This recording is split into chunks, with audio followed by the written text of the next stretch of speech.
ba ba ta ta sa sa jim ha ha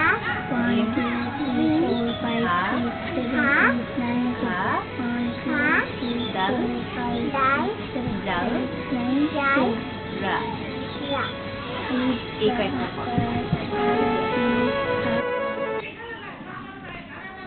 জান্নাত জান্নাত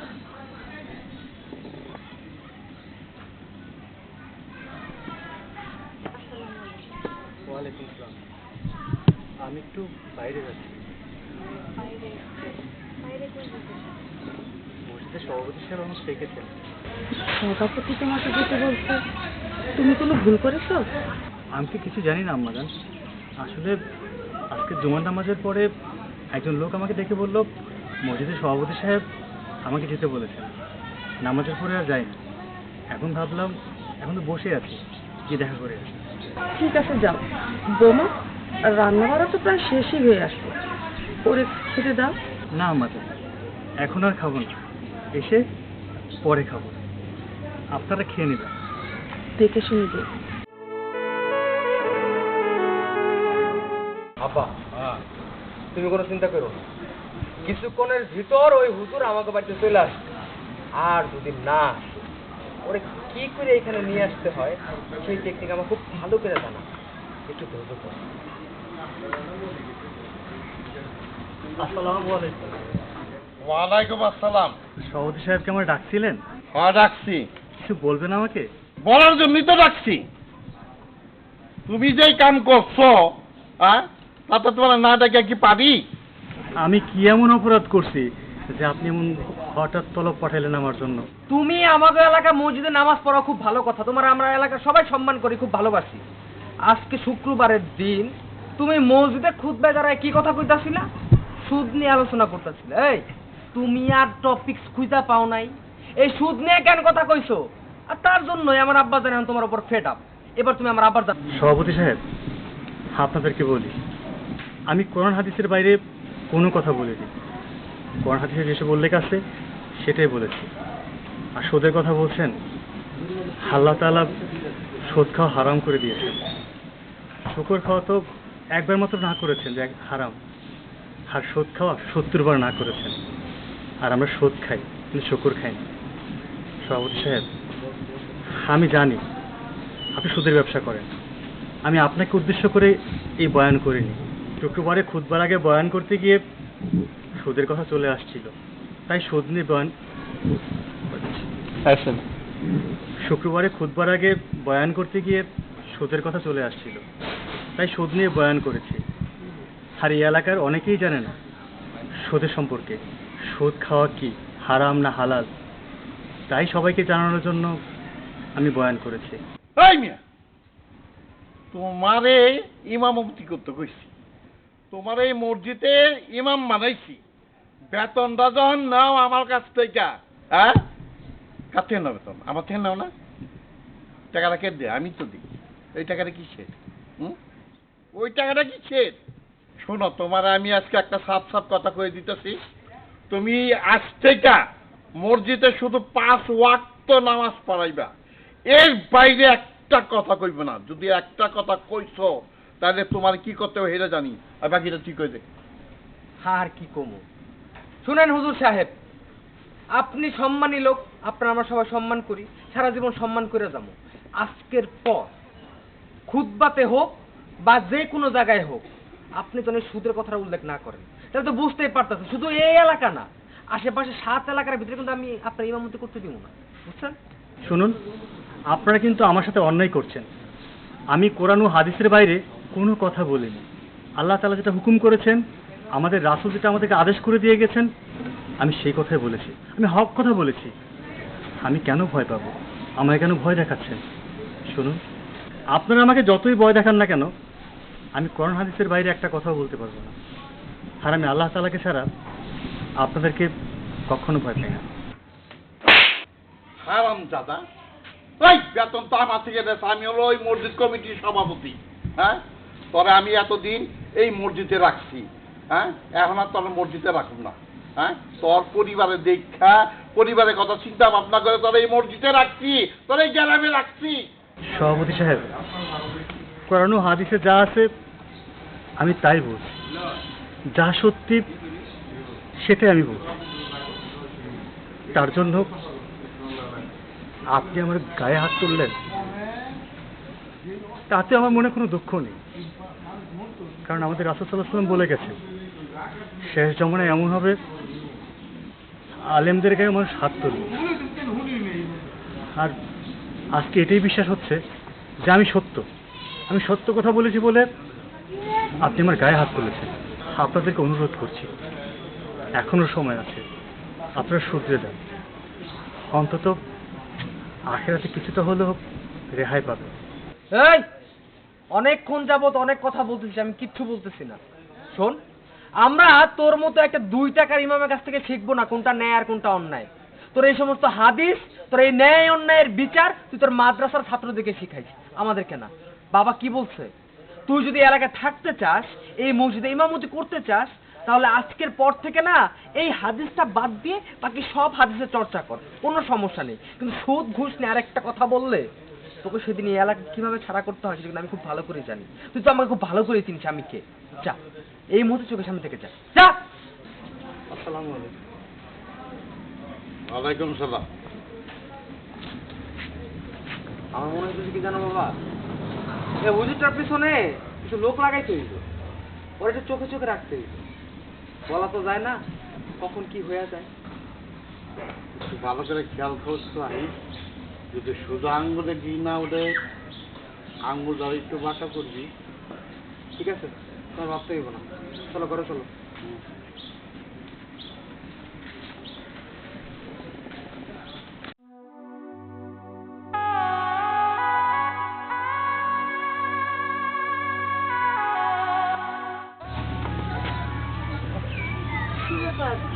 আপনার কি হয়েছে? মন খারাপ? না কি রে বাবা, তোর কি হয়েছে? কান্না করতেছিস কেন? আম্মা জান, আপনি চিন্তা করবেন না। আপনি এনে দুশ্চিন্তা করলে আপনি অসুস্থ হয়ে যাবেন। আপনার ছেলে সত্যি কথা বলেছে, সে সত্যের পথে থাকে, সবসময় সত্যতাই বলে, ইসলামের কথা বলেছে, কোরআন ও হাদিসের কথা বলেছে। আমি অন্যায় কথা বলিনি আম্মা, উনি অন্যায় পথে চলছেন। আর সত্য পথে থাকলে একটা না একটা বিপদ হয়, এটা কোনো বিষয় না আম্মা জান, সব ঠিক হয়ে যাবে। আল্লাহ একদিন সব কিছু ঠিক করে দেবেন আম্মা জান। অনেকক্ষণ ধরে বুঝছো আমার বিড়ি পেরা উঠছে, আমি যে বিড়ি খামো আশেপাশে তো দোকানও পাইতাছি না। আর তুই তো হালাই তোরে পাঠালে তো শেষ তোরে দিব না। ওই ওই আসা না, খারা খারা খারা খারা। কি রে, তুই কি আমার থেকে ভয় পাস নাকি? আমি দেখছি আমার দেখলে তুই কেমন জানি দৌড়া দৌড়ে পলাস। সমস্যা কি তোর কত? দেখেন, আপনি আমার সিনিয়র, আর আপনার দেখে আমার একটু ভয় ভয় লাগে। আমার বাড়িতে কয়ে দিছে রাস্তায় আমি যেন কার সাথে কথা না বলি। এখন আমার যাইতে দেন। এই খারা, আর যাবি তো। এই পলাবি কেন? আমি কি বাঘ না বালুক খাই ফেলবো আমি? শোন, আমার একটু উপকার কর। ওই দোকানটা কি খোলা দেখলি? হ, ওই দোকান খোলা আছে। এই টাকাটা দে। শোন, এই টাকাটা নিয়া আমার জন্য 1 প্যাকেট বেনসন নিয়ে আয়, যা। তা দোকানদারে কইলে হইব বেনসন সিগারেট তাইলে দিব, যা। না না না, আমি কোনো সিগারেট আনতে পারবো না। আমার মায়ের যদি দেখে আমার অনেক বকা দিব। আমি বাড়িতে যাবো এখন। এই যাবি না কেন? থাপ্পড় মারবো একটা। যা, 1 প্যাকেট বেনসন নিয়ে যা। না না না, আমি কই আমি পারবো না। এই একদম মুখে মুখে কথা কওয়া শিখছো, তাইলে এক থাপ্পড় দিলে বাতাস সব ফালাই দিব। এখানে আপনার এই মেয়েটার সাথে এরকম আচরণ করছেন কেন? দেখেন না চাচা, ওনারা আমার টাকা দিতেছে আর টাকা দিয়ে বলতেছে আমি নাকি দোকানে যেয়ে ওনাদের জন্য সিগারেট নিয়ে আসবো। ছি ছি ছি, আপনাদের কি কোনো কাণ্ডজ্ঞান নেই? হ্যাঁ, সব কি শুরু করছেন আপনারা? আপনার ছোট বোনের মতো বয়স, আপনি তাকে দিয়ে দোকান থেকে এসব আজে বাজে জিনিস আনাচ্ছেন? আপনার লজ্জা করছে না? কিসের লজ্জা? হ্যাঁ, লজ্জার কি আছে? বাংলাদেশের সব পোলারাই সিগারেট খায়, আপনি খান না দেখে কি সবাই খায় না? আর তো কি এমন কাজ করতে দিছি? সামান্য কটা সিগারেট তো আনতে দিছি, তাই না? অন্য কিছু তো আনতে দেই নাই। এটা কি অনেক ভারী ওজনের জিনিস, জানলে সমস্যা হয়ে যাইব। আর আমি তো তারে বলি নাই সিগারেট খাইতে, আমি তারে টাকা দিছি সিগারেট আইনা দিতে। আর আমি একটা জিনিস বুঝলাম না, এই জিনিসটা নিয়ে আপনার এত বাড়াবাড়ি করার কি আছে? দেখুন, আপনারা অন্যায় করছেন। আপনারা রাস্তাঘাটে একটা মেয়েকে ডিস্টার্ব করতেছেন। আজকে বাড়িতে নিয়া আমি আর আমার বাপে আপনার কি কইছিলাম না যে বেশি জ্ঞান দিতে আসবেন না। শুনেন, আপনি এই সমস্ত জ্ঞান আপনার মাদ্রাসার পোলাপানকে দিবেন, অন্য পোলাপানকে দিবেন, আমারে দিতে আইবেন না। আমি যেটা করতাছি আমি সেটাই করবো, আর সারা জীবনই কইরা যাবো। শুনুন, আপনারা অন্যায় করছেন। একটা অপ্রাপ্ত বয়স্ক মেয়েকে রাস্তায় দাঁড় করিয়ে ডিস্টার্ব করছেন, আর আমি প্রতিবাদ করতে পারবো না? আর আমি প্রতিবাদ করতেছি বলে আপনারা উল্টো আমাকে শাসাচ্ছেন। শুনুন, এখনো সময় আছে, নিজেকে বদলান, নিজের চরিত্র বদলান, দেখবেন পৃথিবীর সমস্ত কিছু বদলে যাবে। মা, তুমি যাও এখানে। ওই নাকের সামনে দেখে আপনি হাইটটা চলে গেল। এই হুজুর, এই তোর অনেক ভালো করে বুঝাইছি, ঠিক আছে? এই মাইয়ার লাগে তোর কলিজা জ্বলতেছে, তাই না? তারপরে মায়ের পাঠাই দিবি। এবার আমার থেকে তুই এনে দিবি, তোর আইনে দিতে হইব না, তোর ঠেঙ্গে টেঙ্গে ঢুকবি ভাঙবো। ব্লক পারিবারিক শিক্ষা সবচেয়ে বড় শিক্ষা। আমরা মসজিদ মাদ্রাসায় বাচ্চাদেরকে শিক্ষা দিই না, এটা বড় শিক্ষা না। সবচেয়ে বড় শিক্ষা হচ্ছে পিতা মাতার কাছে সন্তান রাখছে। আপনার মধ্যে পারিবারিক শিক্ষার অভাব। কি রে, এটা কি কাজ হইলো শুভ? ও আমার পরিবারের শিক্ষা দিলে কথা কইছে না? এটা একটা বিয়ে করতে হইব। ঠিক কইছো, সবার কিছু না পারে চল। সবুজ টাকা নিল 2 লাখ, রব বংশের টাকা এখনো দিল না, আজকে মাসের 20 তারিখ। কাহিনীটা কি? হায় হায়, এই মাসে কেউ টাকাই নেই। বুঝছি, ব্যবসা তো আমার লাভে উঠবো, এইভাবে যদি টাকা না নেয়। কি ব্যাপার আব্বা, কি একলা একটা বিড়বিড় করতেছ? আরে বিড়বিড় করতেছি না, আমার ব্যবসা তো লাভে উঠবো। দেখ, এই মাসে কেউ কোনো টাকা নিতে আসে নাই, আর যারা টাকা নিচ্ছে তারা কোনো টাকা পয়সা দিতেছে না। তুমি যে একটা কথা ভুলে গেছো, তোমার ব্যবসা লাটে উঠবো না তো কাঠটা উঠবো? আমার মসজিদে ইমাম সাহেব, যে ইমাম রে তুমি রাখছো, সে এখন রাস্তাঘাটে মানুষের যেইভাবে হেদায়েত দান করা শুরু করছে, এইভাবে মানুষ যদি বেশি দিন হেদায়েত দানটা নেয় না, তাহলে তোমার সুদের ব্যবসা কেন? তোমার কোনো ব্যবসায় থাকবে না, 2 দিন পরে তুমি রাস্তার ফকির হয়ে যাবে। ওই হারামজাদারে যদি জুতার মালা গলায় দিয়া গ্রামে ঘুরাইয়া যদি গ্রাম থেকে ওরা তাড়াইতে পারতাম, আমার মনে শান্তি পাইতাম, বুঝছো? কোথায় কি করবো সেটা তো মানে ভাবতে হইব না, সবকিছু আমার মাথায় আছে। ও আমাকে পরিবারের দিকে হাত বাড়াইছে, ওরে এত সুন্দর করে বোঝানোর পর বলার পরও ওর কাজ কইরেই যাইতাছে। মৌসাকে ঢিল দিলে তার বিষটা যে কি সেটাও সময় হইলে দেখে নিব। তোমার এসব নিয়ে ভাবতে হইব না। আর কথা হইতেছে তোমার কোনো কাজ করে দিতে হইব, থাকলে দাও, আমি তোমার কাজটা শেষ করে আমি বাড়ি থেকে যাবো। এক কাম কর, এই নে, এই বান্ডেল যা তোর বকুল চাষাতে যে দিবি, আর কবি 2 মাসের মধ্যে যেন টাকা ফেরত দেয়। আচ্ছা ঠিক আছে, আমি এখন দিয়ে যা। বকুল, কি ব্যাপার, আপনি চুপ করে এখানে বসে আছেন? আবারও চিন্তা করতেছেন, তাই না? চিন্তা করবো না তো কি করব? আমাদের মসজিদের সভাপতি যা শুরু করছে, আমার মনে হয় না আমার চাকরিটা আর থাকবে। আর চাকরিটা চলে গেলে বুঝতেই তো পারতেছো কি অবস্থা হবে আমাদের। আপনি কেন চাকরি চিন্তা করবেন? আপনার একটা চাকরি চলে গেছে, আপনি 10টা চাকরি হইব। আপনি শুধু আল্লাহর উপরে ভরসা করেন। কথায় আছে না, রাখে আল্লাহ মারে কে, উপরে একজন আছে, সে তো জানে যে আপনি কোনটা ভুল করতেছেন, কোনটা ঠিক করতেছেন। তাই আমি কই কি, এত দুশ্চিন্তা না কইরা আল্লাহর উপরে ভরসা রাখেন, আল্লাহ তাআলা সব ঠিক করে দেব। সত্যি আমি অনেক ভাগ্যবান মানুষ, আর অনেক ভাগ্যগুণেই তোমার মতো স্ত্রী পেয়েছি, যে কিনা বিপদে আপদে সবসময় আমাকে সাহস জুগিয়ে দেয়। আমি একটু দুশ্চিন্তা করছি না, এখন থেকে ঠিক আছে। আজকে আপনারা আমি আমার একটা মনের কথা কই। আপনার মতো একজন স্বামী পাইয়া আমি নিজের গর্ববোধ মনে করি। কেন জানেন? কারণ আপনি একজন সৎ মানুষ, একজন ভালো মানুষ। আপনার টাকা পয়সা না থাকুক, আমি আপনার সংসারে এসে অনেক সুখে আছি, শান্তিতে আছি। আমি যদি না খাইও থাকি, তবু আপনার কাছে চাইলে আমি সুখে থাকতে পারবো। আমি সত্যি তোমার মতো একজন স্ত্রী পেয়ে আমি নিজেকে ধন্য মনে করি।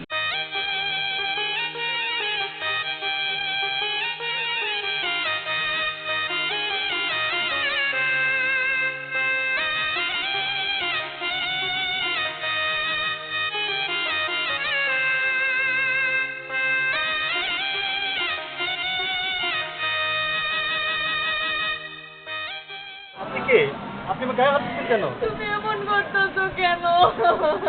আমি আপনি চিনতে পারছি না, আপনি কে? কোত্থেকে আসলেন? তুমি সত্যি আমারে চিনতে পারতেছো না? আমার দিকে একটু ভালো করে তাকাও। আমি সত্যি বলছি, আমি আপনাকে চিনতে পারছি না।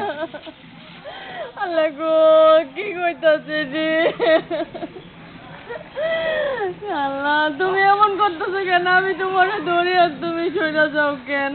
আমার গায়ে হাত দেবেন না, আমি পরপুরুষ। আমি আপনাকে চিনতে পারছি না। আপনাকে বলে আমার ঘরে স্ত্রী আছে, তারপর আপনাকে বারবার আমার গায়ে হাত দিচ্ছেন কেন? ছাড়ুন আমাকে, তুমি ছাড়ুন। পরপুরুষ না, তুমি আমার জামাই, তুমি কেন বুঝতেছো না? আস্তাগফিরুল্লাহ, আস্তাগফিরুল্লাহ, লা হাওলা ওয়ালা কুওয়াতা ইল্লা বিল্লাহ। আপনি সব কি বলছেন? ছাড়ুন আমাকে। তুমি আরেকটা বিয়ে করে আন, তুমি আমার অস্বীকার করতেছো। দেখুন, আমি ওনাকে চিনি না, উনি যা বলছে ভুল বলতেছে। এই কি রে, তলে তলে এত কিছু তাই না? এদিক দিয়ে মানুষ রে তুই হাদিসের জ্ঞান দেস, মাদ্রাসায় পোলাপান পড়াস, এই তুই তো একটা ভণ্ড হুজুর রে। তুই তো ভণ্ড, তুই একটা বিয়ে করে তারে ভুলায় ফালায় ওইখানে রাইখা আইসা আমাকে গ্রামে আরেকটা বউ নিয়ে থাকোস। আপনি জানেন না তার বাড়িতে আরেকটা বউ আছে, সে এই বউ নিয়ে এখানে থাকে, আর তার যে চরিত্র তো খারাপ সেটা তো আমরা কখনো জানতাম না। আর আজকে যদি আপনি এখানে না আসতেন সেটা তো বুঝতেই পারতাম না যে আমরা একটা ভণ্ড লোক রে আমাকে মসজিদের ইমাম করে রাখছি। ভাই, আমি একটু মিথ্যা কথা কইতাছি না। হ্যাঁ, আমার হাজবেন্ড কোনো বউকে স্বামীরে নিয়ে মিথ্যা কয় কোন? আপনার এটার কোনো একটা ব্যবস্থা করেন। আমি কেমনে রে যারা এতদিন ছিলাম আমি জানি, এখন আবার আইসা শুনি বিয়েও করছে। আপনি বিশ্বাস করেন, আপনি আমাকে ভুল বুঝতেছেন। আমি ওনাকে চিনি না। ওই ওই তোর ভুল বুঝতেছে আমি? হ্যাঁ, তোর ভুল বুঝতে এই মাইয়া কি মিথ্যা কথা কইতেছে? আবার কথা কস, হ্যাঁ মিথ্যা কথা কইতেছে। এই মাইয়া মানুষ চোখের পানি কি মিথ্যা? ভন্ডামি করে বেড়াবি আর তুই এখানে সাধু সাজবি? চল, আজকে তোর এই আসল রূপটা গ্রামের সবাইরে দেখাবো, কিন্তু কত বড় একটা ভণ্ড সেটা আজকে বোঝাবো। আর আজকে দেখবি তোর কি অবস্থা। এই আপা, আপনি আমার লগে চলেন। আপনি কি বলতেছেন? হারাম দাদা, এই মহিলারে কইছে যে আমি একটা ব্যবস্থা করি, তারপর তোমার নিয়ে যাবো। আর আমাগো গ্রামে আরেক মহিলা নিয়ে সে সংসার করতেছে। তুমি বুঝছো কত বড় একটা ভণ্ড? উপর দিয়ে মানুষের হাদিস শোনায় আর তলে তলে দুইটা বিয়া করে দুইখানে ফালাই আসছে। চরিত্রহীন। দাঁড়া। বিশ্বাস করেন সভাপতি সাহেব, সব মিথ্যে কথা। আমি মহিলাকে চিনি না। আবার মিথ্যা কথা কইতেছো? বাবা, তুমি মহিলা জিজ্ঞাসা করো। ঠিক আছে, সব বুঝছি। তুই এক কাম কর, তুই এই হুজুরের পরিবার আছে না, পরিবারে ডেকে নিয়ে আয়। যা। আচ্ছা ঠিক আছে, আমি যাইতেছি। তোর খাইছি তোরে। এই তুই আমার লগে এই আয় আমার লগে।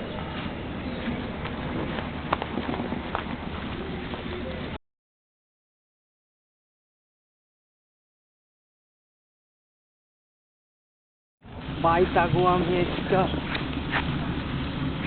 আরে ওইটা তো হুজুরের বউ, আর হুজুরের মাও তো আছে এখানে। ভালো হয়েছে।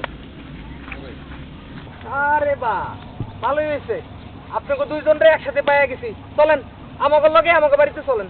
আমরা কেন আপনার সাথে আপনাকে বাড়িতে যাবো? হয়েছে, আমরাও জানতাম যে আপনার জামাই খুব ভালো মানুষ, একজন ইমাম সাহেব, কিন্তু তলে তলে যে সে আরেকটা বিয়া করছে তার প্রমাণ আমার কাছে আছে। সেই মাইয়া আজকে এই গ্রামে আইছে। চলেন আমাকে বাড়িতে গেলে সব প্রমাণ পাওয়া যাবেন। এই, আপনি এসব কি উল্টাপাল্টা কথা কইতেছেন? আপনি পাগল হয়ে গেছেন? আপনি কইবেন আর আমি আপনার কথা বিশ্বাস করবো? আমার স্বামী জীবনে এই ধরনের কাজ করতে পারে না। সে আমার অনেক ভালোবাসে, আমার রেখে কেন আরেকটা মেয়ের বিয়ে করতে যাবো? আমার ছেলে এই কাজ করতেই পারে না, আমরা বিশ্বাস করি না। শুনেন, আমার কোয়ার কাম আমি কইছি, বিশেষ করেন বা না করেন সেটা আপনার ব্যাপার। আমার লোকে চলেন, না হলে কিন্তু আপনার পোলার অবস্থা খুবই খারাপ হয়ে যাবে। দেখেন, আমি আপনার একটা কথা বিশ্বাস করি না। আমার এখন কেন জানি মনে হইতেছে এটা আপনাকে সব নাটক। আপনারা চক্রান্ত করছেন, আর কেন করছেন চক্রান্ত সেটাও আমি খুব ভালো করে জানি। কারণ আমার স্বামী যে বক্তব্য দিছিল, হাদিস নিয়ে বক্তব্য দিছিল, ঘুষ নিয়ে সুদ নিয়ে বক্তব্য দিছিল, এটা আপনাকে তো পছন্দ হয় নাই, যার কারণে আমার স্বামীর আপনারা ফাঁসানোর চেষ্টা করতেছেন, তাই না? চলেন।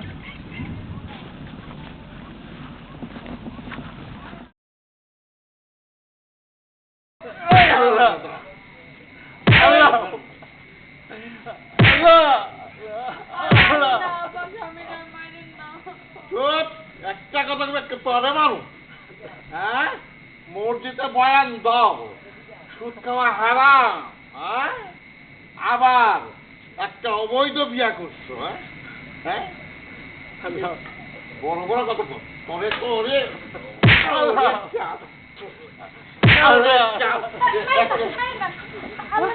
আপনারা আপনি আমার স্বামীরে কেন মারতেছেন? কি করছে আমার স্বামী?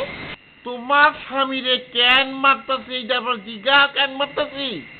তোমার স্বামী মসজিদে বয়ান করে সুদ খাওয়া হারাম, সুদ কেউ দিবেন না, খাইবেন না, আর সেই নিজে তলে তলে বিয়া কইরা একটা মায়ের জীবন নষ্ট করছে। আপনারা যত যাই কর না কেন, আমার স্বামীর প্রতি আমার বিশ্বাস আছে। আমার স্বামী যদি একটা কাজও করে না, আমার জিজ্ঞেস করে তারপরে করে। তাই আমি বিশ্বাস করি না যে আমার স্বামী এই মেয়েটারে বিয়ে করছে। এই আর বড় বড় কথা কইেন না তো। শুনেন, আপনার স্বামীরে আমরা খুব ভালো মনে করছিলাম। আমার বাপে আপনার স্বামীরে আমাকে মসজিদে 5 ওয়াক্ত নামাজ পড়ানোর দায়িত্ব দিছিল, তারা ইমাম সাহেব বানাইছে। কিন্তু আজকে আপনার এই ইমাম সাহেব দামাইয়ের মুখোশ না সবার সামনে খুলে গেছে। শুধু তাই না, প্রমাণ আমার সাথে আছে। এই যে মাইয়াটা দেখতেছেন, এই মাইয়াটারে সে তলে তলে বিয়ে করে রাখছে। তার আর মারেন না, তার এই কষ্ট আমি আর সহ্য করতে পারতেছি না। সে আমার না আমানো কি স্ত্রী হিসেবে, কিন্তু আমি তো তার স্বামী হিসেবে মানি। চাইরা দেন, তার আর মারেন না। কি এবার প্রমাণ পাইছেন? এই মাইয়া নিজের মুখে স্বীকার করতেছে। এইবারও কি কইতে চান যে আপনার জামাইয়ের চরিত্র ভালো? তুমি এখনো দাঁড়ায় রইছো কেন? তুমি থানায় ফোন করো, থানায় ফোন করে পুলিশ আসতে কও। পুলিশ আসার পর এই দুশ্চরিত্রা লম্পট হুজুরটারে পুলিশ হাতে তুলে দাও। হ্যাঁ, তাই করা উচিত। এই কোলাঙ্কারটা মসজিদের ইমাম হইয়া অপকর্ম করো, অপকর্ম। হ্যাঁ, পুলিশে ফোন দে, তবু আপনারা আমার ছেলের গায়ে হাত দিয়েন না। আমি জানি আপনারা আমার ছেলেটারে ফাঁসানোর জন্য এই কাজটা করতেছে। আমার ছেলের কোনো দোষ নেই। জান্নাত, তুমি অন্তত আমারে বিশ্বাস করো, আমি ওই মহিলাকে চিনি না, আমি ওনাকে এর আগে কখনো দেখিও নি। হ্যাঁ বৌমা, আমি চিনি আমার ছেলেকে। আমার ছেলে এই কাজ করতেই পারে না। হ্যাঁ, আপনার স্বামী আমারে বিয়ে করছে। আমাকে 4 বছরের সংসার ছিল, আমারে পালা রেখা এই গ্রামে এসে আপনারে বিয়ে করছে। উনি বলছিল আমারে স্বীকৃতি দিব কিছু একটা করে, কিন্তু না, সেই গ্রামে এসে আপনারা বিয়ে করে আমারে ভুলে গেছে। আমি অনেক কষ্ট করে এই গ্রামের খোঁজ নিয়ে এখানে আসছি তার খোঁজে। এখন এসে শুনি সে নাকি আপনারা বিয়ে করছে। চুপ করো, অনেক কিছু তুমি কইলা না যে আমার স্বামী তোমার বিয়ে করছে। আচ্ছা ঠিক আছে, এটা আমার কোনো আপত্তি নাই। তোমরা কি মনে করছো এই কথা শোনার পরে আমি অশান্তি করবো? কোনোদিনও না। আমি যতটুকু জানি, ইসলামে পুরুষদের 4 বিয়ে করার নিয়ম আছে। আর আমার স্বামী যদি তোমার এই শরীয়ত মোতাবেক বিয়ে করে, তাহলে আজকের পর থেকে তুমি আমার স্বামীর স্ত্রী। তাই ওই বাড়িতে আমি যেমন সংসার করতেছি, আমার সাথে তুমি ওই বাড়িতে সংসার করবা। আর এই যে আপনারা বলতেছি, আমরা যেহেতু সবকিছু মাইনেই নিচ্ছি, এতক্ষণ আমার স্বামী এর বিনা অপরাধে অনেক মারছেন। আমার স্বামী যে বক্তব্যগুলো দিচ্ছে সেগুলো কিন্তু একটাও ভুল না। আর আপনার কাছে যদি মনে হয়ে থাকে এটা ভুল, তাহলে আপনি আপনার ভুল নিয়ে থাকেন। আমি আমার স্বামীর হয়ে আপনার কাছে ক্ষমা চাইতেছি। দয়া করে আপনি আর আমার স্বামীর গায়ে হাত তুলবেন না। আমরা চলে চাইতেছি। আর এই যে তুমি আমার সঙ্গে চলো।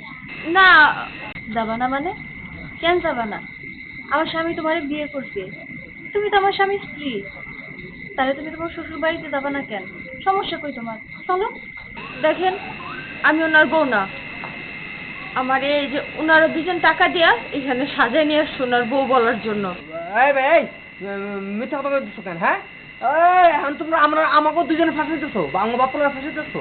এই মিথ্যা কথা কইবা না। তুমি তো তখন কইতাছিলা যে এই তোমার জামাই, আর আবার উল্টাপাল্টা কথা কাউ কেন? হ্যাঁ, মিথ্যা কথা কই কইলাম? আমি আপনাদের কাছে সুদের টাকার জন্য আইছিলাম। আপনারা কি কইছেন? আমগো একটা কাজ যদি কইরা দেয় তাহলে টাকা দিব। এই জন্য তো আমি রাজি হয়েছি। আমি খুব অভাবে ছিলাম, যার জন্য এত বড় একটা মিথ্যা অন্যায় কাজ আমার করতে রাজি হওয়া লাগছে। না না, আমি যাবো না। আমি আপনার স্বামী স্ত্রী না। ওই যে উনি আমার ই করছিল, মিথ্যা কথা করছিল না, কথা ওরা 2জন ঝগড়া করতেছে, সকাতে করতেছে এবার লড়ছে। তো আমি আগে জানতাম। আমি আগে বুঝছিলাম। হ্যাঁ, অনেক হয়েছে আপনাদের নাটক। আমি আগেই বুঝতে পারছিলাম যে এই জায়গায় একটা ষড়যন্ত্র চলতেছে। আমার স্বামীরে ফাঁসানোর জন্য আপনারা একটা নাটক সাজাইছেন, পরিকল্পিত নাটক। আর যার কারণে আমি সবকিছু মাইনে নিয়ে তোমার আমি কইছিলাম যে আমার বাড়িতে চলো। আমি তো জানতাম আমার স্বামী কোনোদিন এই কাজ করতে পারে না, কারণ আমার স্বামী আমার যথেষ্ট ভালোবাসে। আর এই যে আপনার একটা কথা কয়ে দিই, আপনি আমার স্বামীকে ফাঁসানোর জন্য অনেক চেষ্টা করছেন। আপনার টাকা পয়সা আছে, টাকার গরমে মানুষই মনে করেন না। আমার স্বামীকে বিনা অপরাধে এখানে বাইন্দা আপনি মারতেছেন। উপরে একজন আছে, সে কিন্তু সবকিছু দেখতেছে। আপনার বয়স হয়েছে, আপনি 5 ওয়াক্ত নামাজ পড়েন, আল্লাহর ভয় করেন না? আজকে বাদে কালকে যখন আপনি মারা যাবেন, তখন আমার স্বামী কিন্তু গিয়ে আপনি জানাজা পড়াবো। এই কথাটা ভুলে গেলে চলবো না। তাই আপনার কাছে হাত জোর করে অনুরোধ করতেছি, এসব দ্বিধা দ্বন্দ্ব আপনারা বাদ দেন। আপনি আমাকে এলাকার মুরব্বী, আপনি করে আমাকে একটু সহযোগিতা করবেন, আমাকে পাশে এসে দাঁড়াবেন। সেটা না কইরা আপনি আমার স্বামীকে এইভাবে অত্যাচার করতেছেন। আপনার কাছে এটা কোনোদিন আমরা আশা করি নাই। আল্লাহর দোহাই লাগে, এখনো সময় আছে, ভালো হয়ে আসেন, দিনের পথে চলে আসেন। এটা আপনার কাছে আমার অনুরোধ। মারে কি কমো, দুঃখের কথা, লজ্জার কথা। তোমার স্বামী না অনেক ভালো মানুষ, তোমার স্বামীর না কোনো দোষ নাই। তোমার স্বামীর কারণে মানে আমার ব্যবসার ইনকামটা নষ্ট হয়ে যেতেছিল দেখে খুব রাগ হয়ে গেছিল গা। রাগের মাথা চিন্তা করছে তোমার স্বামীর একটা কিছু করলে, অপমান করলে হয়তো একটা কিছু হইব। দেখো তা না, তুমি যেটা কইছো ওইটাই সত্য, মরতে সবারই হবে। আর আমি মরলে তো এই হুজুরই তো জানাজাত দিব। আচ্ছা, তার অপবাদ দিয়া ছোট করে কোনো লাভ নাই। আমার ভুলে গেছে, আমার মাফ করে দাও হুজুর, আমার মাফ করে দেন। মুরব্বী, আসলে আমি মস্ত বড় একটা অন্যায় করছি, আমার মাফ করে দেন। এই আপনাদের সামনে আমি ওয়াদা করলাম, আজকের থেকে আমার এই গ্রামে এবং আমি কেউ সুদের ব্যবসা করুন না। পারলে কাদের উপকার করুন, সুদের ব্যবসা আর করুন না। কি করবো জান? হুজুর, আমিও আপনার গায়ে হাত তুলে ফেলছি, আসলে আমি বুঝতে পারিনি। আমার বাপের কুপরামর্শতে আমি একটু খারাপ হয়ে গেছিলাম। আপনি আমার মাফ করে দিন।